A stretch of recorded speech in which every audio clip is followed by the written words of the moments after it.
આજે આપણે ચર્ચા કરશું ઓસ્ટિયોઆર્થ્રાઇટિસ ની વિશે. ઓસ્ટિયોઆર્થ્રાઇટિસ ની is very common problem. Means તમે 50 વર્ષની ઉપરની એજમાં જુઓ તો તમને જોવા મળતું હોય છે. યુઝ્યુઅલી ફિમેલ પેશન્ટ્સ વધુ હોય છે અને બંને જ ઘૂંટણમાં દુખાવો થતો હોય છે. તમે આજકાલ બધા સાંભળો છો કે ની રિપ્લેસમેન્ટ સર્જરી થતી હોય છે. એ બધું થવાનું કારણ ઓસ્ટિયોઆર્થ્રાઇટિસ ની છે.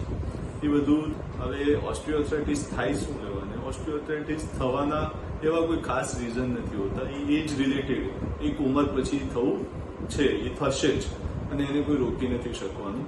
પણ આપણે એવું તો શું કરીએ કે એને આપણે ઓસ્ટિયોઆર્થ્રાઇટિસને લંબાવી શકીએ? મીન્સ આગળ જતા મોટી ઉંમરમાં એ આવે, નાની ઉંમરમાં ના આવે.